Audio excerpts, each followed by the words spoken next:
Hello, and welcome to Sisu knitting podcast, episode 1 of 2022. I wish you warmly welcome if you are new here. My name is Anna. My friends call me Empu, and I am filming this little video in the attic of my little apartment in the southern part of Netherlands. Near Maastricht. I am Finnish, but I have moved into the Netherlands because my spouse is Dutch, so that's why. That's how I have ended up in here. I have not seen you in a while. My last episode must have been somewhere in November. After that came Vlogmas. I would really love to thank you all for watching it. If you watched it, I know that Vlogmas isn't ready for everyone, and there's a lot of Vlogmases going on there, so at least I had to basically choose a few that I kept up with. Otherwise my brain would have just exploded. But thank you if my Vlogmas was one of those that you chose to follow. Thank you for all the comments, and it's time for a normal episode. If you're a returning viewer, also welcome back. Thank you for coming back. Sorry, I ate a very spicy dinner today, so it's really kicking back on me. I'm not really a spicy food person, but the only way to get my spouse to eat a spaghetti bolognese is to make it so spicy that his socks blow off. So that's why.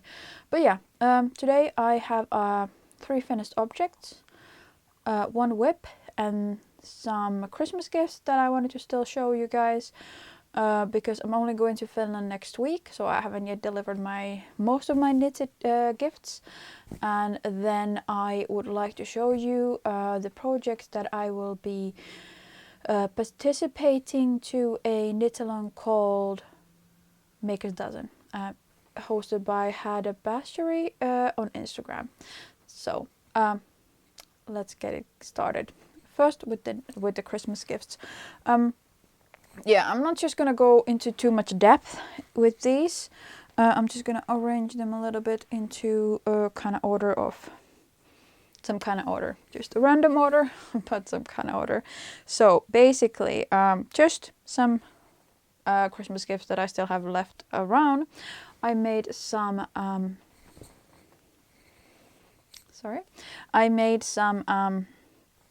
Mittens, some slippers to my aunt. These are really squishy and like lightweight slippers, so that she can also wear them on the sofa, because I personally feel that when I have really stiff slippers, they don't feel comfortable when you like lift your feet on the couch, and it feels like kind of you're putting your shoes on the couch.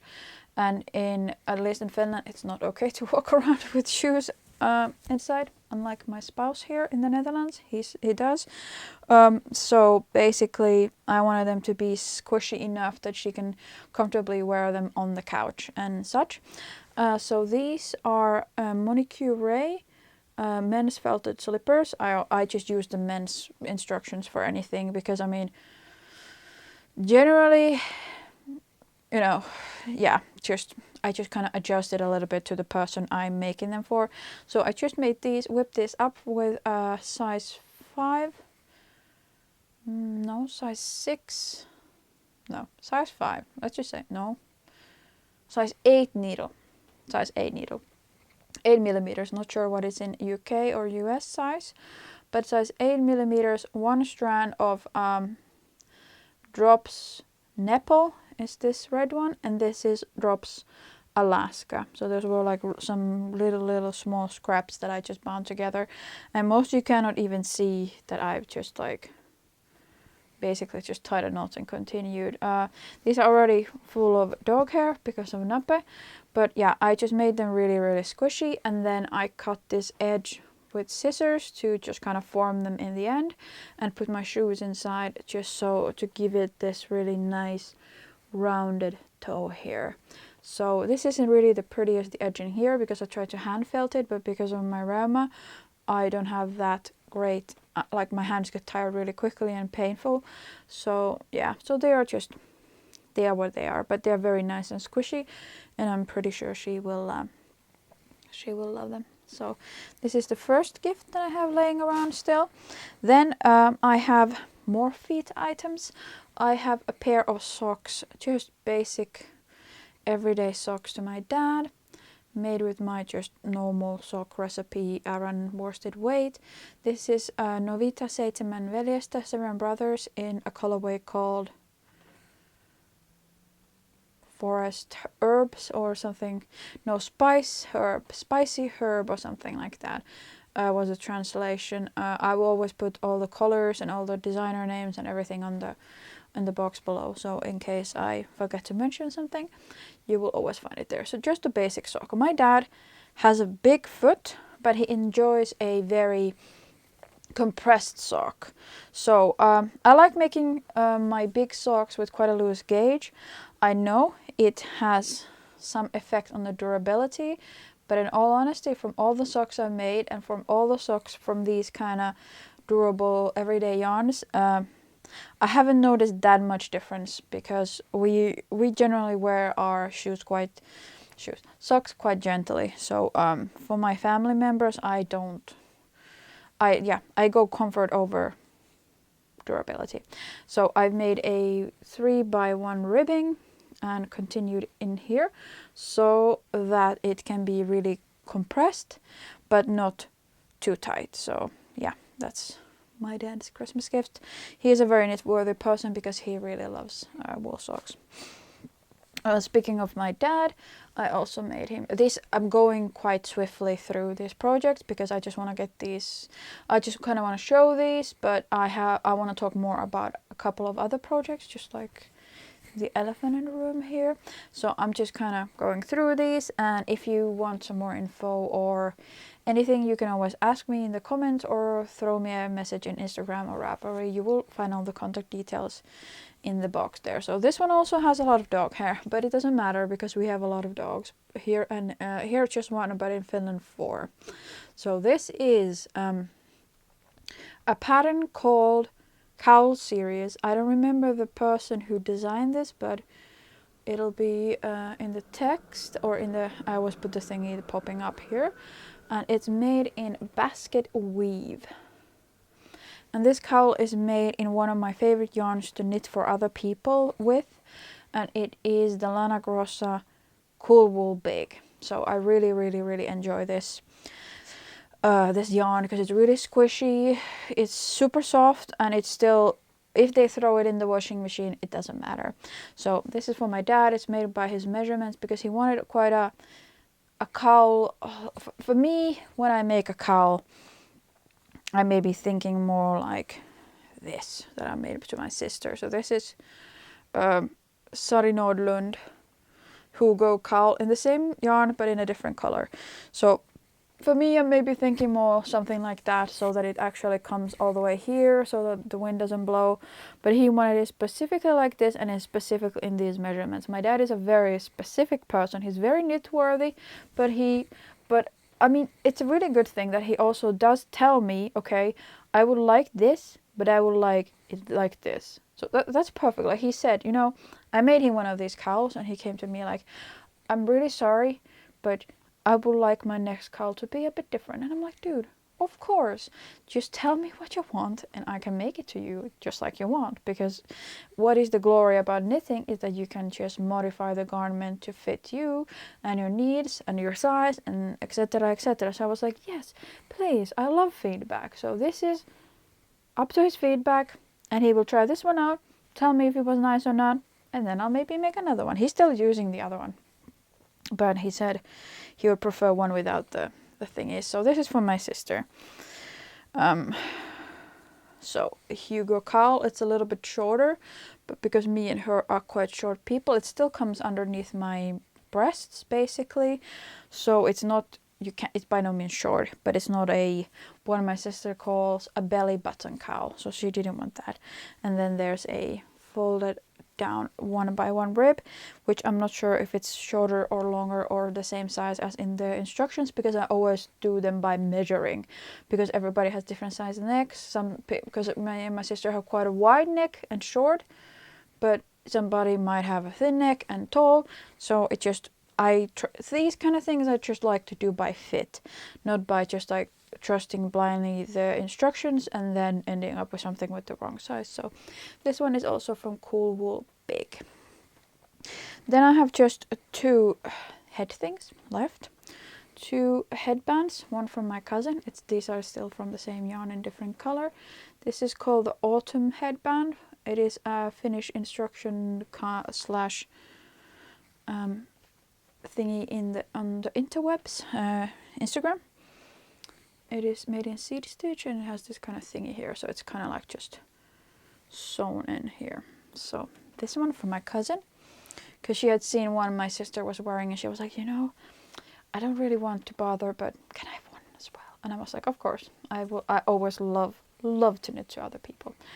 And then one super thick headband to my sister, which has a bit of black here because I ran out of yarn, because this is worsted weight worn double. Worsted weight double, and then this is like double fabric, so it's super warm. She wanted something that is like super warm, and this really fits the bill. So despite it having a little bit of a hiccup in the back, but I don't think anyone will notice it, because yeah, it's so gorgeous on the front. But yeah, that was all my Christmas gifts, and now I have to quickly cut. Sorry, yeah, my camera can only film 12 minutes per time, and then it starts blinking, and then I noticed that I'm going like back and forth looking at it, and this is just another started speaking quicker. But yeah, that was all the Christmas gifts, mostly for my family. 90% of my family is really knit-worthy. I still promised to do my colleagues some socks when I'm in Finland, and then my cousin a hat, and my other cousin a couple more of these headbands, because these are really like super easy peasy to knit, because you just knit a tube and then you just tie it up here. This one just doesn't want to keep straight. But yeah, the next one I will just probably do in ribbing and in a more neutral color. So she has something like a pop of color, and then she also has like a more neutral one. So yeah, then into finished objects. So after Christmas, I went really, after I got all my Christmas gifts done, I went really on a rampage to clean out my whip basket. These are, I still have like 4 or 5 things whip. They are completely turned into FOs or UFOs, or well, UFO. They call that something is a UFO when it gets like lost in your knitting basket and you don't remember where it is and what it is.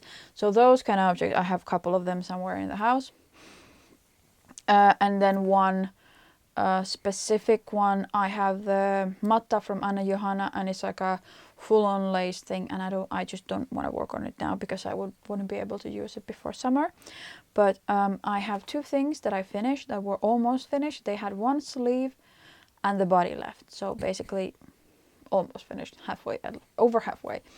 And then I have something I finished. Then I have my Christmas Eve cast on, which is also finished. So first I will show the one actually popped off my needles today. It's still unblocked, but I just quickly want to show it to you. So it's I had some yarn left from a couple of projects, and then I got 1 skein from my friend as this kind of yarn trade thing. So I decided to I made my sister a Stockholm sweater by Petiteknit, and I really love the construction, so I decided to make one but out of merino silk. So here it is.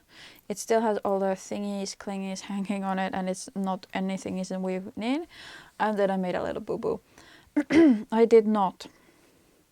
I ran out of yarn pretty much here.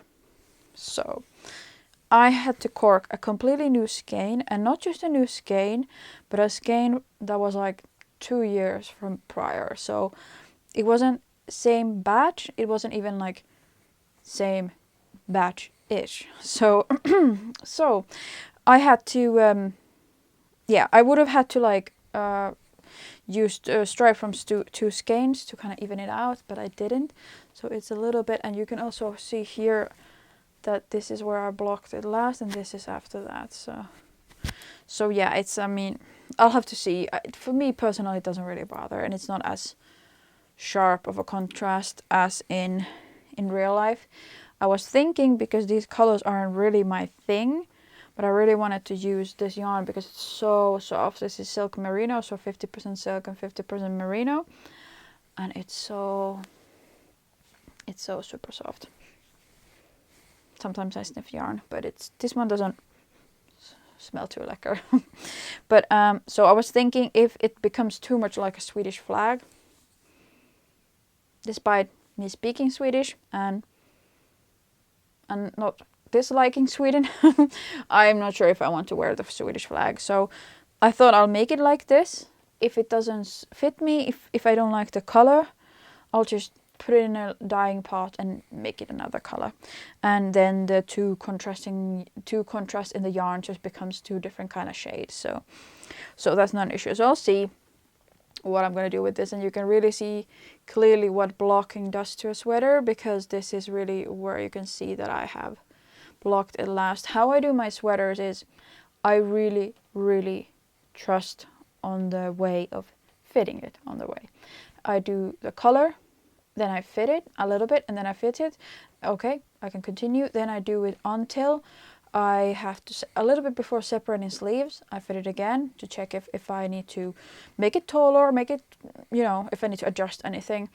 After that, I do a little bit of body, separate the sleeves, do a little bit of body, and then I start also fitting it quite often to check the length and check the fit. So here, just before, where you can see the wrinkly part, I have blocked it to be able to check the actual length. So I'm quite a short person. I'm about 156 centimeters with the hat on, and I'm kind of slim on the top and then big on the bottom.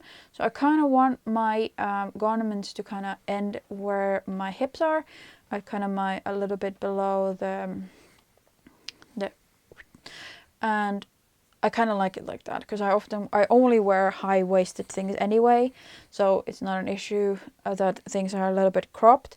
So I really like it like that. So I don't want it to be too tall, too long, because for me, I can wear too short, no problem. I'll just take a higher waist, I put a top underneath, but too long, it makes me, it just doesn't dress me well. So that's why and plus I think you put so much effort in a garment, you put so much effort in a shirt. You spend hours on it, so I really want to fit it on the way, because sometimes I need to make it a little bit bigger on the bottom, make it a little bit, take it in a little bit, do some decreases, increases. So I really, really like to modify it to my body if I can, because I mean, everybody's different. It's just one size fits all will never work. And especially with sleeves, we were just talking with the ladies on the Finnish knitting Discord that we have, that honestly, what you have here, or the length of your arms, or the thickness of your arms, there's like so many people, despite you would be the same size from the torso. Sorry, I haven't filmed in such a while, so I just keep checking that everything is still working, because I'm pretty sure that my technological karma will just make the camera explode. So sorry for but sleeves, it seems that there isn't two people who are the same size and have the same sleeves. So it's always, for me, how I do sleeves is I just try them on, knit a little bit. I of course check how many stitches to pick up and such, and then I say, okay, the pattern suggests that I decrease every 8 rounds. I start a little bit with that. I test it already on before I go. I'm like, should I just go quicker or slower, and then I just put some markers in the first sleeve. This one, the next project I will show you.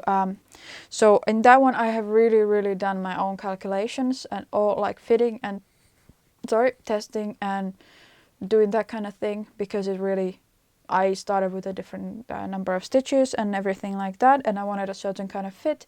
So I just simply try it on and mark on the first sleeve what I've been doing, of course on the second one as well. But I'll just do the first sleeve, I fit it, I think, okay, do I need more, do I need less? Of course with garments with like lace or other things, or like pattern, what is it called? Well, when you like do like a ribbing or something, that it's not plain stockinette, of course it's more difficult to do. So, but yeah, if I can, I'll do it kind of my way, and that's really worked for me, because I tend to have quite a thickness here, but then suddenly it becomes like a stick. So it's, yeah, so it's first like a little bit even too tight, and then it's too big. So I just like to do it like, you know, so that it fits me. So yeah, this is it. It needs to go to the bath. It needs to be blocked, ends weaved in, and then I'm gonna try it on and think about the color. But as I didn't want to throw, there was too little yarn on their own for a project, and I wanted to kind of combine them, and I really love the fabric itself. So I really just thought, you know, if it's not a nice color, I can just color on top of it. So that was it. So then I also have a basic sweater cardigan for my sister. It's really difficult to show, so I might put some pictures on top of here, just where I'm showing it while I'm talking on the background. So let's check that one next before we go to the main, to the headliner of the day. I also need to move my foot because I can't feel it anymore. So when I made myself, a little bit of history here. I made myself, and if there's a lot of sounds outside, my neighbor has a new V8, so he's driving around, and every time he comes over from the hill, he just like floors it. Plus it's coming and going, raining here, and I'm inside. Basically the roof is like this, and I'm basically almost able to touch both the walls, so it's, when it rains here, it's really noisy. In any case, I made myself a pretty little plie. It's a very difficult word for me. Pretty little plie sweater by Veera Välimäki when I came back from Finland. And my sister was like, oh my god, I need one of those. So I said to her, okay, at one point I'll make you one. But because I like why I'm able to produce quite a lot of sweaters is not necessarily because I'm fast. I am quite a fast knitter, but I also do quite small sizes. So, but my sister wanted an oversized one with like really drapey, muffy, puffy, big everything. So I was like, I actually have to work for my living this time, you know. I have to actually put some effort in it.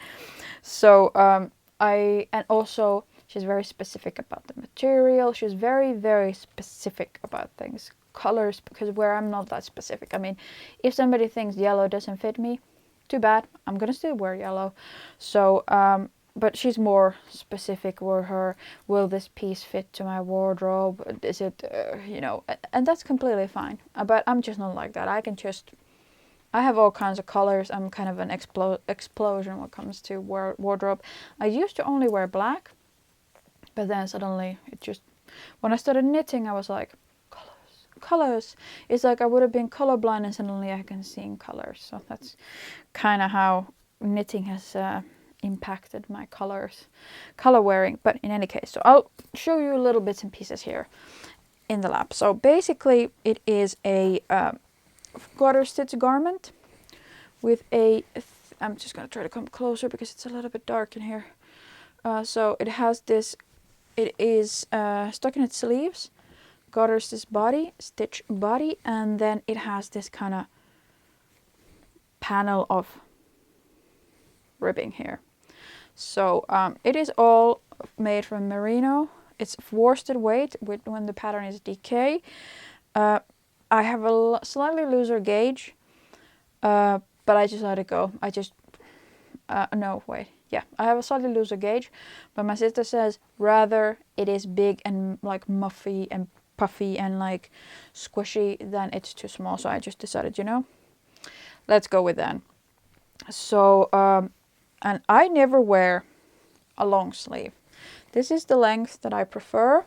it can come up to here, but because I have Asperger's, for some reason the part from here to here is super sensitive. Like if I put anything like a watch there, I'm just like this, and I start like scratching it. I had a pajamas. I got a pajamas for Christmas, and it had really the sleeves just ended here, and overnight I just scratched it open because I was just like, and I can have this kind of complete, and when I'm on the PC, if it touches the end of if the garment here touches rubs the table edge, I get a complete like, oh, I have to get everything off kind of autistic moment. So I prefer my sleeves this way, and you know, it's fine. I'm not very cold from my hands or my sleeves.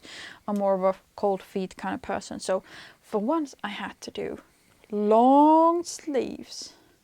And I made them. My sister isn't a very tall person. She has short hands, but she wanted really these kind of sleeves that she can just like pull them over her hands and really like, you know, like really like a bear hug kind of cardigan. So I had to do long sleeves, maybe with some extra length here, so she can turn them like this when she's not wearing them oversized. And here you can really see what I mean. That because my sister and me, we are about the same height. She's maybe one size up from me, and she wanted one size up from that, the size of the cardigan. So I really had to do some calculating here. So basically I've started doing the sleeve. Here I've decided that I need to do the increases more often. Did it a few times more often, did it even more often, and this one marks here that I have taken I switched here to 3.5 millimeter needles and knitted the rest. So I really like to mark my sleeve like this, so I can then copy the next sleeve. Of course this one is actually the next sleeve, so then I can just like fit one sleeve, know that it's gonna fit, because I really don't want to like knit down 2 pairs of sleeves and then be like, holy shit, these are sausage peels. So yeah, I really, in my garments, I appreciate good fit. That's why I'm a little bit nervous, because I didn't really fit the upper part of the Stockholm sweater that well, because it is actually like a construction where you knit it flat. So I'm a little bit nervous because I know that the rest from like here down will fit well, but it was a little bit gimmicky to do the rest. So I'm a little bit worried, but yeah, just I should live like I preach, but that's not always how I do it. But so yeah, this is this is about 600 grams of really nice squishy wool. I bought it from a place called Knit by Bart in the Netherlands, and these are basically the same wool but in different colors. So because this is such a big, drapey and fluffy garment, I don't know if fluffy is the right word. It's like squishy, like puffy. So I decided to make the edge here. I'm gonna come a little bit closer so I'm in the light.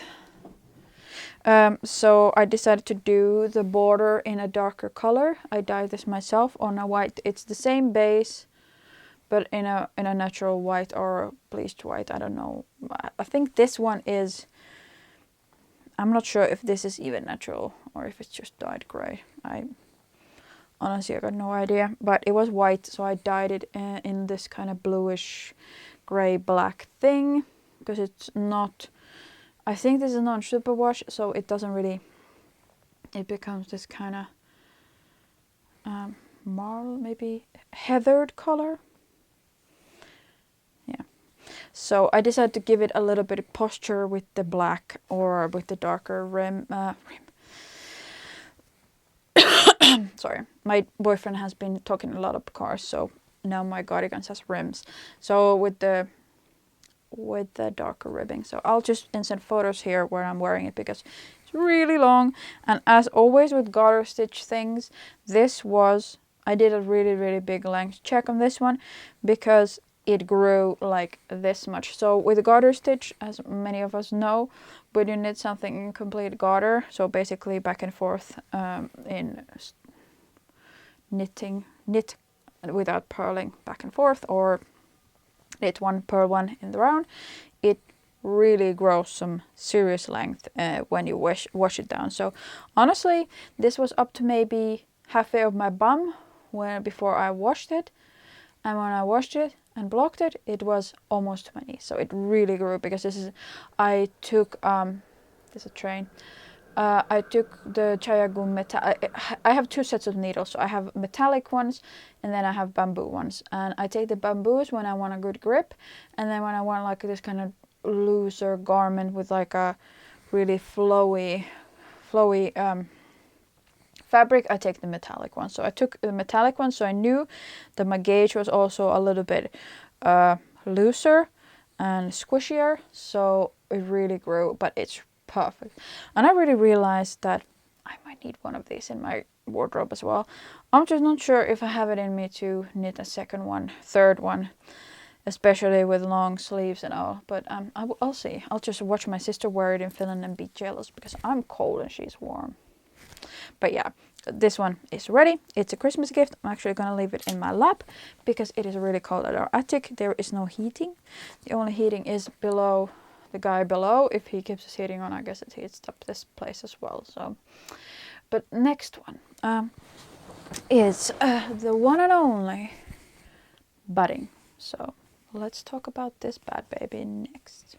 Alrighty. So this is Anna Johanna's budding. I feel a little bit strange because usually I don't film my English and Finnish episodes at the same day.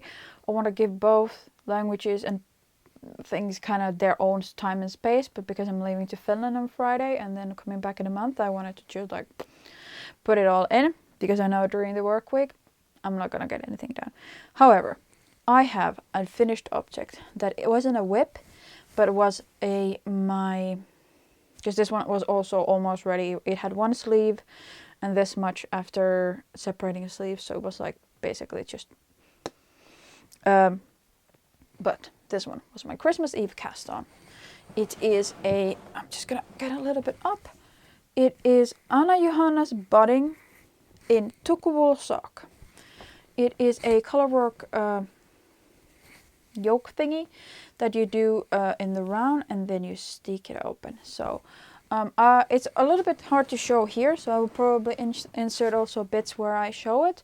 I also have some videos where I'm doing the stick, but of course it didn't have any sound, just like my vlogmasses the last 2 days. I used this kind of app called Filmic Go, Filmic Pro, well, something like that, to film my things when I film on the phone. So it didn't have any sound. So I was like a little bit bummed out. But I mean, I thought maybe I could just talk on top of it, but then it would be like Aussie man reviews, like, or that, you know, those videos where dad narrates his daughter doing their makeup. So it would have had too much comedy value to even my taste, and you know, so I decided not to.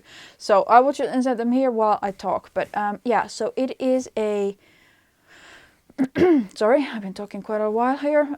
It is a top-down yoke made in colorwork. I'll just remove it so you can see it a little bit better. It is knitted from top down. First you knit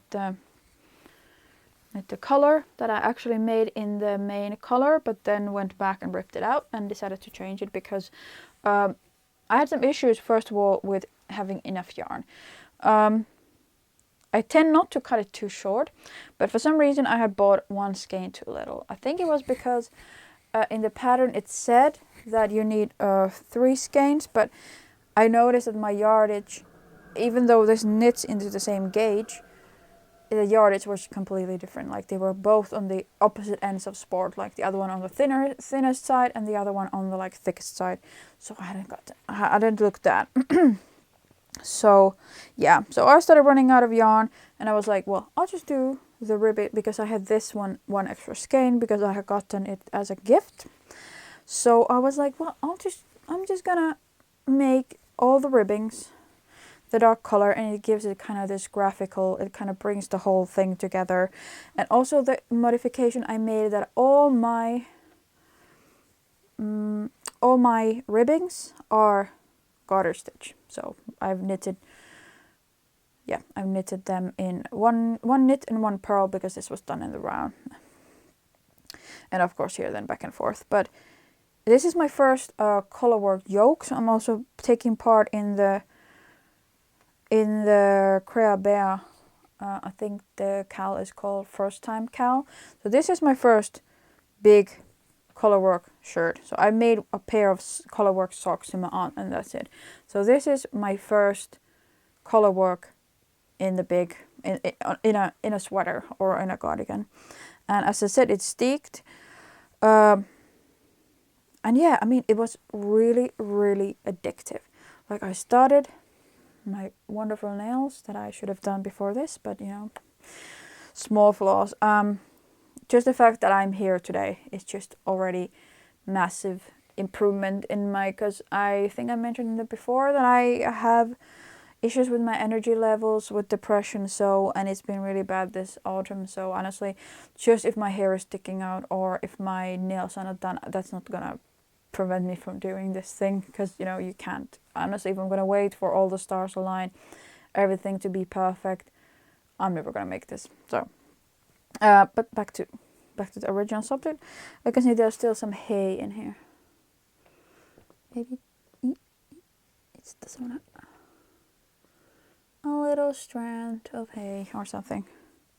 So yeah, because I've talked this quite a lot of times already, once already, so I'm a little bit scramble-brained, and that's also why I don't like doing 2 languages of episodes at the same day, because the second one is kind of bound to get a little bit less because I'm already a little bit worn out. But this is made, so this is my first time doing this, so I was a little bit afraid. I've had this yarn for 2 years, almost 2 years. I think I bought it in 2020 or 2021. Actually, I've had it either a year or 2, but in any case, I bought it in April, either 2020 or 21. So for a long time, for myself. So I was a little bit often when I try new things, I can get everything ready. I have all the materials. I have the pattern, and then I'm like, oh, I'm gonna chicken out. And then I keep kind of like dancing around. I should start. I have the stuff, and it might be even kicked up, and it might be on the desk, and I'm like, just like, maybe it's difficult, you know. But then it turns out to be super. Like, of course, there's a learning curve. There's sometimes even a steep learning curve, but then it turns out to be fine. I actually could do it. It wasn't over my skill level, and even it was, I could, you know, grow into it. So why did I wait for 1.5 years to do this thing? So again, I remind myself, Anna, just go for it. I love trying new things, and I am quite fearless in a sense that I'll just go for it if I want to try it. Like, I mean, if you fail, then you fail, and if you can't do it, then, you know, you'll get back to it later when you can. So it's not that I'm overly confident about myself or my knitting, but I am a very quick learner, and I think you need to give yourself a little bit of credit to learn something. Like, you can't just go into something and be like, well, I can't do this anyway, or like, I mean, I really, really try to like, okay, you can do this. Let's just try it out. Let's just see. Don't be afraid to, you know, make a big mess out of it, because I've made plenty of big messes in my career of knitting. Despite it being I've knitted now 2.5 years. I started 2019 spring. So almost 3 years, and I've made plenty of messes. So just try it out. Don't chicken out. That's my tip for myself. Because this was really super fun, and I'm really, really sucked into color work. So this one came basically in a day, this part here. I started on the 24th, and I think 25th or 26th I was done. By Christmas Eve I started, and by New Year's 2 days and I was done. It was so nice. It was so intuitive. It was so well written. I was like, it's just like one more row, one more row, one more row. And it was just so much fun. But then there's a but here. I'm just gonna put this one back on. Actually, no, not yet. So, Tuku wool is a very famous, in Finland, very famous brand. It's a very respected brand. It's a really, really nice, it makes this really nice, rustic, really, really nice wool. But I've never tried it before. I tried the fingering version and I said it's not for me. This one didn't feel that bad when I was knitting the color work. Might be because I was so like into it that I didn't even care that my fingers were aching. Like I don't care if my nails are bleeding. I'm just so into this. I can't stop. It was like a drug. But then I got from the fun part into the little bit more boring part, and I noticed that the yarn is so heavy for my hands. It is a really ropey kind of. It's very tightly. It's milled very tightly. I don't know what it's called in English when you like spin. It's spin really tightly. Maybe spin. It has a tight thing, and it was very ropey. It was very hard because this is a yarn that really comes to life when you wash it down and block it, and it just like puffs up. It's like ugly duckling. It doesn't look like much. It looked like really like fishnet, and it was just like. I just had to trust the fact that I had done a, what is it called? A gauge watch. So that one puffed out and I was, I had to just trust the process, but it was so bad. I just half forced my way through the body and basically just kind of, I knew that if I wouldn't do it now, I would never do it because I would just be like already having pain in my hands when thinking. And I really rarely have pain in my hands from knitting because I have quite a relaxed technique. I can purl and knit with no issue. And I think knitting just so many vanilla basic socks and basic things now during my depressive period, it has really given my gauge, it is really, really like, and my technique, really looseness. And I just like, I really notice a difference. So it couldn't be that, and I could knit other things without any pain, but I was like, okay, I'm gonna just hammer it through, just suffer it through, because the product in the end will be worth it, and it was. I love this cardigan. The colors are really beautiful there. This is called Dyni. This is called Ava, and unfortunately I don't remember the color name of this one, but it'll be in the subscription in the box there. So I really love this and I really like it, but I don't think I will be making anything anytime soon from this yarn, which is a shame because it was really heavy for my hands. But I mean, look at the product, like look at the fabric. It's just sheepy and rustic but still soft, so it was worth it. Can I recommend it for myself? Try it. Don't just buy a small skein and try a pair of socks, but I definitely will not be trying it anytime soon again. So, but yeah, I'm really happy with. I love the colors. I love how the dark edge ties the whole thing together. And everywhere I go, people are like, "Oh, what is that?" I'm like, I made it myself.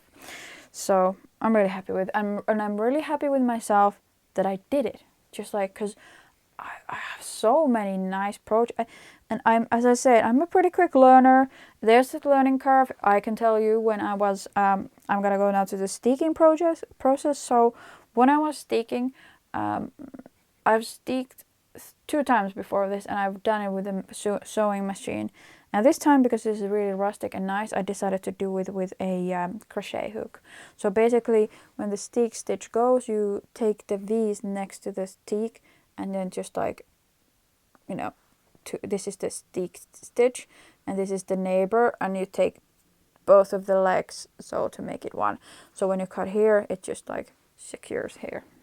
Very, very scientific explanation. So, I have just bent my thing here. There's nothing covering it. It's just here. And I did it with a crochet hook. And I was at first I was really difficult. I kept losing the yarn because I have not really crocheted in my life. I've practiced a little bit because once upon a time I want to make like a little carpet thingy out of crochet by crocheting. But so first it was like, oof, and my boyfriend was just like, he walked next to me and said, honestly, what I really admire about you is the patient level, because 15 minutes ago I would have already had it, and I was like, it's gonna get better, and it got, let's just say 20 minutes later it was going like butter. So honestly, there was a learning curve there as well. So yeah, I really enjoyed the whole stick process on its own as well. Crocheting down the edge, then cutting it open. It's always, sorry, there's a hair in my nose, probably nappies.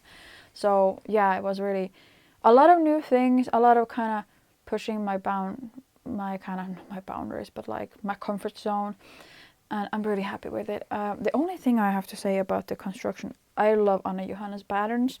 They generally fit me without having to do a lot of modifications, but this one, the buttonholes are on the second round, so they are in fact really close by. I've decided not to put any buttons here. I decided to keep it like this, and then I'm gonna buy I think it's called brooch, like a thingy here to keep it closed. So I decided not to, and then I like the kind of the graphic element of then little things with little hooks to close it. So I haven't decided yet, but that's really what I'm gonna do. But yeah, the buttonholes are really, where is it? They're like on the second round or third round. So if you're doing this, knit a couple, there's this one. So look, it's here. Really weird, because I think maybe it should be like here. So if I would do it again with buttonholes, I would maybe knit it a little bit further into the center before I do the holes. But otherwise, I'm really super happy with it, despite me and Tukkuwool, which is a shame. Tukkuwool is an amazing yarn. It is Finship. It's produced in Finland, from Finship, milled in Finland, spun in Finland. It's spun, that's the word. Spun in Finland, and then Titty2, I think, in Jyväskylä sells it. So it's like a prime product of Finland, so it's really sad that I can't use it. But I mean, not all yarns will be a match for you, but I definitely suggest to try it out. But yeah, they have really nice earthly kind of colors, so yeah, just try it out. If you don't like it, then you're like, I mean, I like it, it's just really hard on my hands. I'm not sure if, because I know other yarns that can get me the same result, so I think I'll choose that, for example, Yellow Villa Vuonna. So but I really like it. When I'm in a Teams meeting, a Teams call at work, I'm just like, who's that lady with that nice cardigan? That's me. No, I really am a person who takes pride of my handcrafts, because I've put a lot of hours into this. I've spent a lot of time. I've almost bled for this with my paint hands. So I really take pride in my garments. I really take pride in my knitting. If somebody is a knit worthy, I will knit for them. I won't waste my time on people, because not everybody appreciates handmade things, and it's fine. Everybody likes different things. But I'm really not a person who's very apologetic for showing off something that they made, because I mean, I think I worked hard for my skills and for, for this. So I'm really happy with it, and I'm always, when I walk past my boyfriend, I'm like, check it out, bro. So that's my budding with Anna Johanna in Tukkuwool sock. Yeah. Right. So I generally don't have any whips at the moment. I mean, I do several UFOs, as I said earlier. But I have one thing that I'm working for my dad, which is this.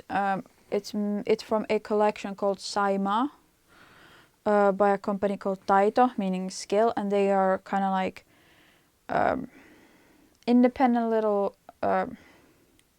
They're in different towns, and they focus on all kinds of handicrafts. You can go weaving, and they do all kinds of crafts, and they every now and then publish knitting things as well, patterns. So this is one of them.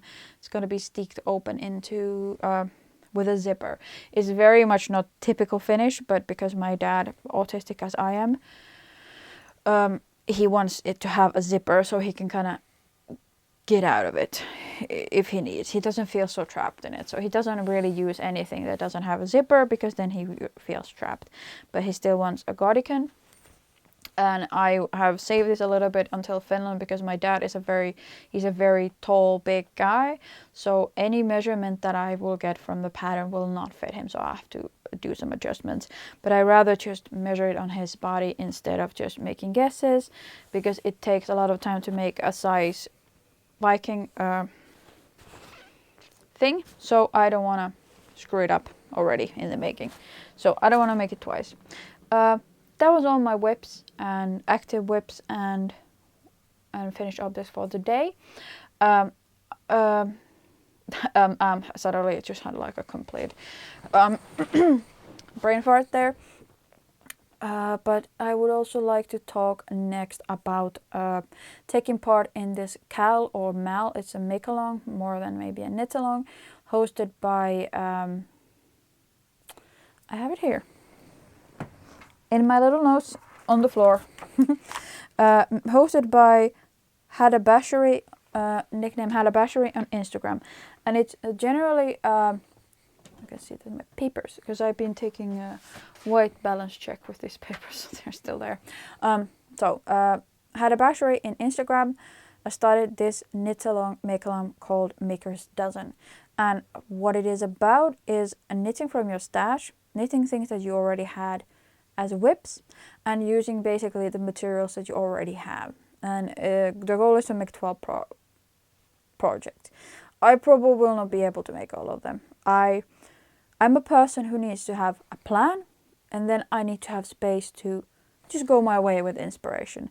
If I see a pattern, I will have to have to, for knitting to give me joy and be pleasing, because of course all hobbies, you wouldn't do it if it wouldn't give you joy, right?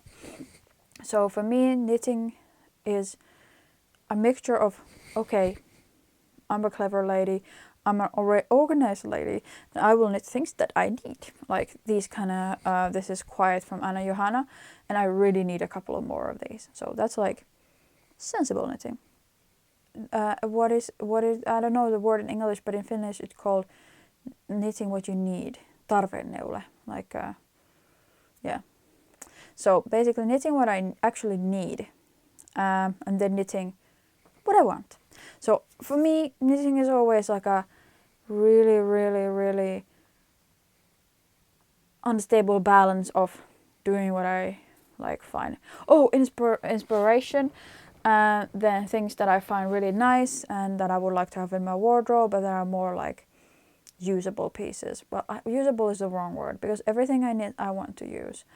But more like everyday pieces that I need, and pieces that I want but I also need, and then pieces that I wouldn't need but I want them. So those are the two categories that my knitting goes to. So I need to have the option to just abandon everything and start a new project if it really hits me hard like a ton of bricks. So, but I have a lot of hand-dyed yarn from Finland, because I was in Finland for almost, I think first I was for 3 months and then I was for 5 months, so a long time.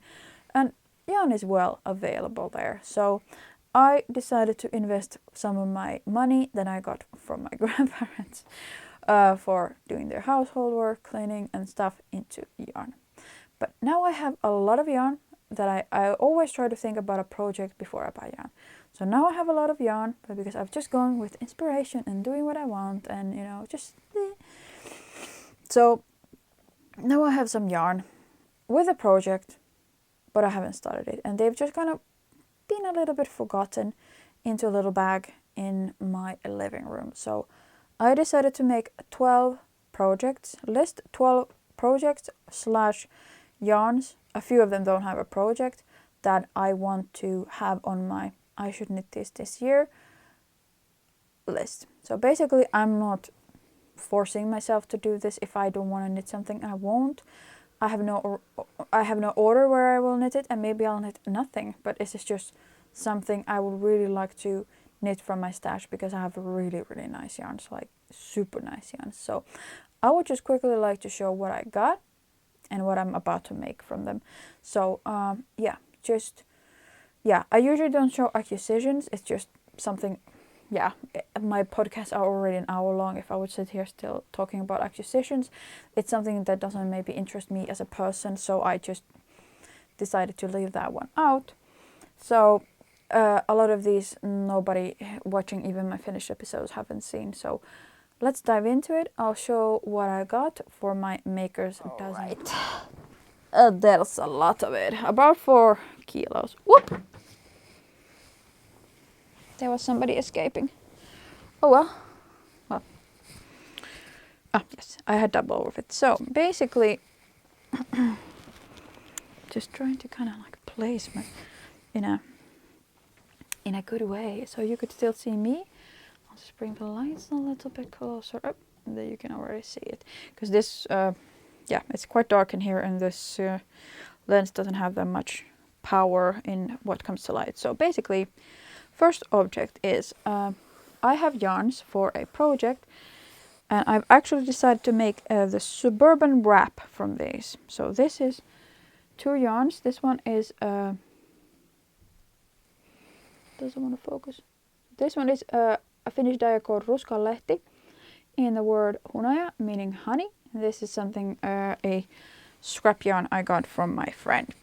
To go with those, I dyed myself 2 yarns out of a Rami silk sock yarn. So this is Rami, silk, and wool. So I dyed these 4 to go together into a Suburban wrap. I have some more in the back. So that one.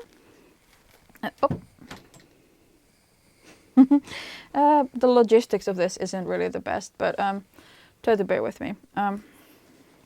So that is project number 1, or yarns number 1, showing into the project. So those were all except the Rami silk ones, just sock yarn, plain sock yarn, or like sock nylon yarn, fingering weight. Then I have actually already swatched for this one. So this Jalovilla, this is Finn sheep, 100% Finn sheep in around 205 meters and 50 grams, so fingering weight. Color gold. This is really my favorite yarn in my favorite color, and I've had this for almost 2 years. Some of this yarn, and I just, because I love it so much, I didn't want to use it to just anything. So I finally decided a project, and that will be Eryza by Meiju K-P knits. So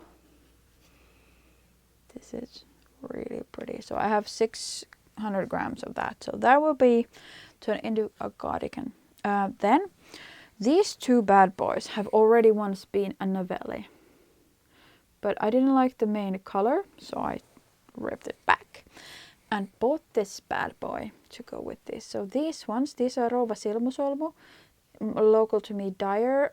This is Vanha piika, basically means an old non-married woman. Kaamos, meaning the time when the sun doesn't come up. And this is Keisarinna, meaning maybe Duchess, or the Duchess of the Russian version. So yeah, this will be a Navelli. Then I have actually something from the UK. I went a year ago for just before COVID closed down everything. I went to Manchester for a work trip, because at work I take care of north of England, and I bought these 2 skeins of BFL sock from,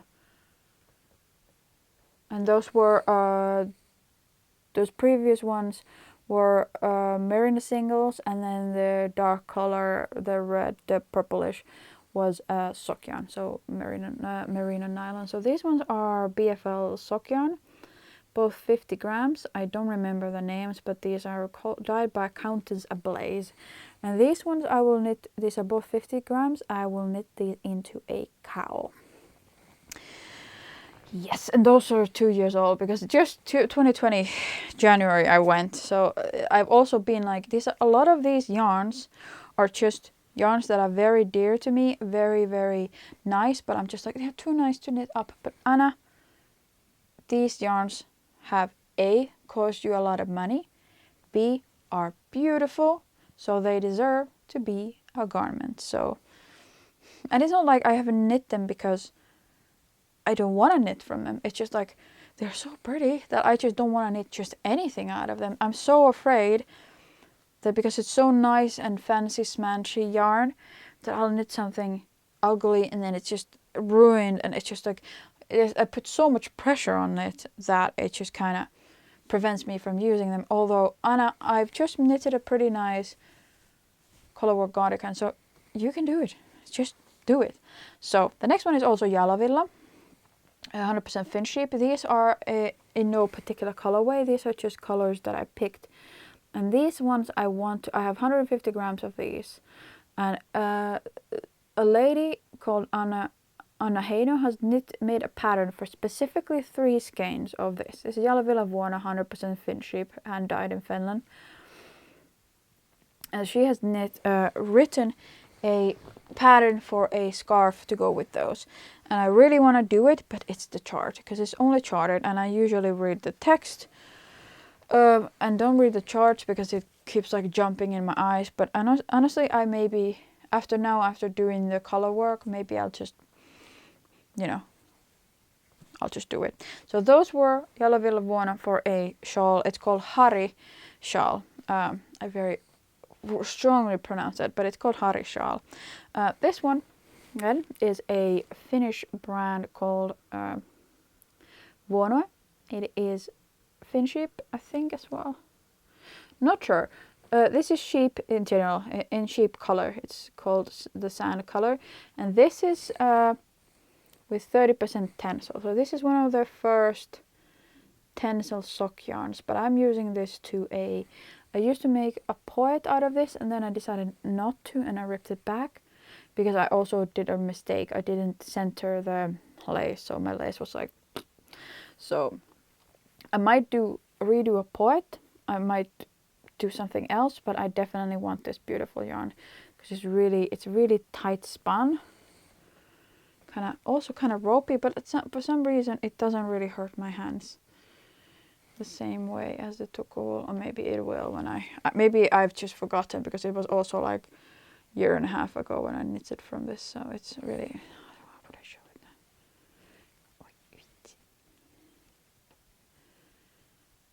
Yeah, so I don't know. Will she?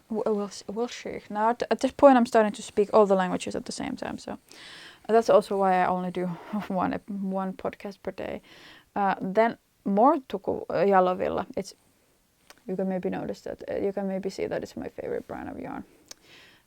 Their decay weight base, I think it's a sock base, I'm not 100% sure, but it is in the name called Lovely, Johanna, and I actually suggested this name, so I got this skein as I won the raffle for suggesting a name, so it is named after my suggestion. And this one will become a Poetria, the heavier version of Poet, because I really need a warm cardigan at one point. And the Poet, it looks really difficult, but it's actually super intuitive when you get to it, especially the written open charts. I really love Sari Nordlund's patterns because she always has this chart and then she has the written open, and she really goes into detail to tell you what to do. Then I have a 200 grams of this yarn. It's sock yarn, nylon sock yarn, and I have dyed myself, and I'm not sure yet what to do about it from it. It's a finger weight, so it's really lovely. I call it the Warlock Puke, like unicorn puke, but from a Warlock, and might turn into like a t-shirt or something, but I really love that color.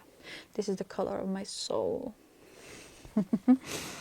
Then, I'm going quite fast and quite like loosely through these, so there's I think there's 12. So, because it's by no means I'm gonna necessarily even make all of this, but this is just what I'm planning to do. Then I have 3 colors, and there is this lady called Jonna Jolkin, who has designed it is kind of Vertices Unite inspired, like kind of vibes, scarf with, actually it's with 2 colors, but I decided to take a third because I saw a fellow podcaster called Omintasso, and she's in Finnish, but in case you're a Finnish speaking person, she made it with 3 colors. So these will become that, but in a little bit more spring, because these are definitely spring colors. I bought these last summer, my holiday gift for myself.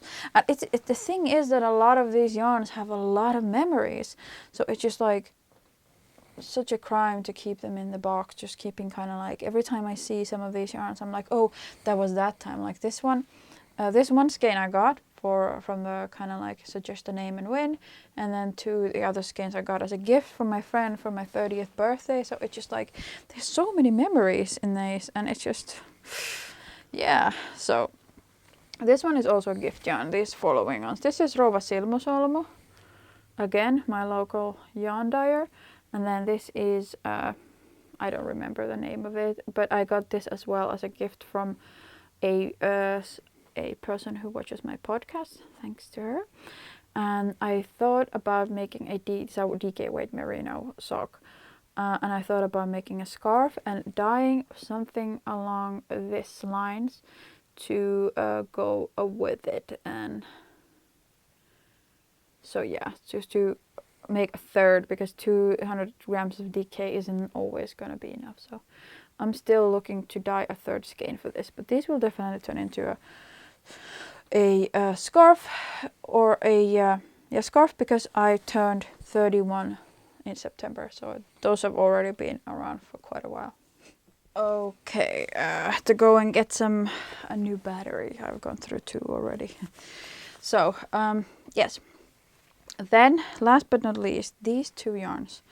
So this merino sock from Nuria, these 2 colors. This is a scrap I got from my friend, and this is one I bought.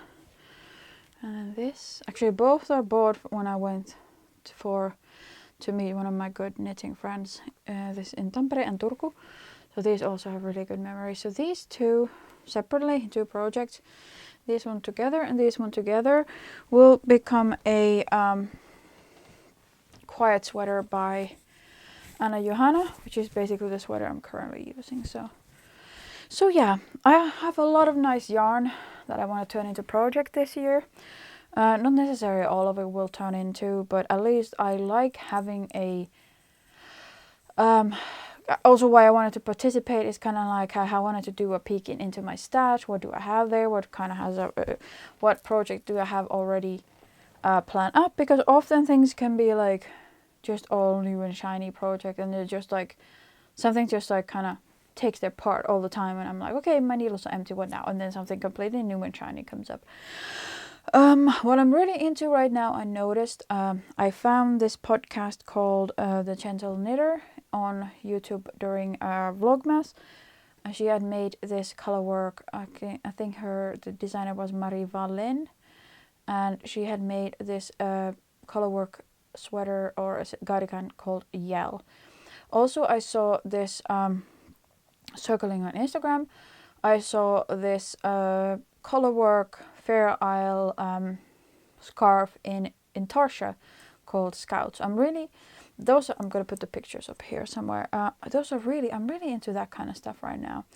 So those projects that you just saw were nothing on those lines, but I really noticed that is the trend that I'm kind of leaning towards and kind of finding fancy right now. So I'm kind of drawn and sucked into that. So probably at one point I will start something like that. However, I'm leaving in 5 days, so and I'm not planning to take many projects with me, so anything at home has to rest until I'm back. So because I will have to knit some socks to my colleagues, finish my dad's sweater, and whip up a few things, for example a wool shirt for my aunt's dog. So I will be busy doing those things when I'm there, so I'm just not gonna bother myself by taking some yarn with me or project with me. There will still just not be done anything with. And we have 4 Jack Russells. They love to tangle into projects, so I like keeping my projects small when I'm there because I'm always on the couch cuddling with them. So I like to keep my project Jack Russell friendly. But I mean, I think that was all of the knitting content today. I think it was. So that was my peek into 2022 plans, aka also what I have listed for myself for Makers Dozen 2022, hosted by Hada Bashery on Instagram. So check out the Makers Dozen 2022 tag to see what other people are up to. So those are maybe, I tend to make myself like a plan, and then I'm like taking the opposite lane, just next exit to Randomville. So that's it for the knitting contact. I'm happy if you made it this far. Thank you for watching. If you want to find your way back easily to my channel in the future, don't forget to click the subscribe button down below. I kind of hate asking people to subscribe because I think if you want to subscribe, you'll subscribe. But I mean, I do notice that, for example, in my Finnish podcast, I have, 621 subscribers. But often my podcasts have like 1,000 views. So I know that a lot of people just don't subscribe and then they just come back onto the channel when they are like, oh, I'm just going to go check out our video. So I think it's a little bit of Finnish nature that you're not that into doing that. But in case you want to keep up what I'm doing, feel free to do that. Meanwhile, you can catch me up on Instagram, Sisu _knits. And yeah, I will see you in about a month's time because Friday I'm going to Finland and I will not most likely be filming there. So thank you for watching. I will go into some life stuff and then I will wrap this bad boy up. Alright, life stuff. I'm starting to be a little bit worn already. Honestly, I major respect to those people who make 2 languages of podcasts in one day because I am done. But I still wanted to do this because I will not be able to film during the week because work and packing and preparing to leave, and then I'm going to be gone for a month, and filming at my dad's place is absolute nightmare, and I will not be able to take my laptop with me because it's my boyfriend's school computer and my sister's old laptop cannot handle the size of the stuff coming out of my camera. But yeah, 2021 is a wrap. I did Vlogmas, which was really fun. Took a lot of time, but it was really fun to keep myself distracted because often in our family, Christmas can be a little bit of a nerve-wracking pile of emotions and stuff. So then came New Year's, then we kind of just spent it to relax, been knitting, watching TV, sleeping, taking it easy, just recovering from the festive season because it really drained the most out of me. I have one movie recommendation that is a movie called Supernova. I went straight into business. I was supposed to talk about like life stuff and feeling a little bit better with my depression and stuff like that, but I think I already actually mentioned it earlier, so I'm just gonna go straight to this stuff and then I'm gonna wrap this up so I will be able to edit and upload this sometime this year. It is starred by Colin Firth, I think, the guy who played Pride and Prejudice or something like that, the guy Bridget Jones hooked up with, and then Stanley Tucci, and it is about a pianist and a writer, and they are a couple, and the writer part of the relationship gets early dementia, and it's really not as much about what dementia is as a disease, as much it is that they show the good glimpses of their relationship, and basically like everything that they will be missing, everything that will be disappearing. And it was really because my mom used to work with people with memory issues and dementia and Alzheimer's, so it was really really something that I had to whip out the tissues with. But it was really great acting work. It was a lot about them two and their relationship and their dynamic, and the two actors really, really nailed it. So it was really, really good. I rented it from Amazon. What I'm reading currently is Thursday Murder Club, I think it's called in English.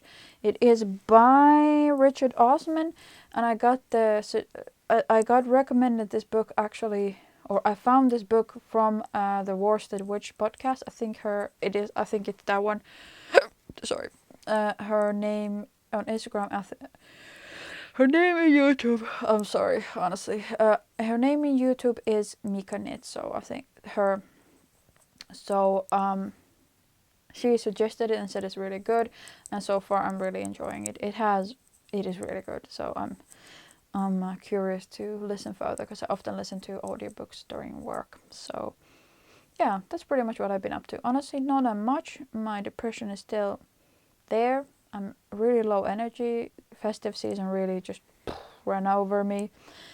And work has been really busy, so I'm really looking forward to going to Finland, having some time off, so it's good. But we won't see in a month now, but after that I will be back with a new episode again. And meanwhile, you can, as said, catch me on Instagram, where I am quite active on posting. So thank you if you made it all the way here. I'm gonna wrap this up, go downstairs where it's warm and the dog is waiting. I can just hear her walking around behind the door, but because this took like 4 hours to film these 2 episodes, I needed to keep the doors closed so that the cold air doesn't come downstairs. So thank you for watching, and I'll see you next time. Bye.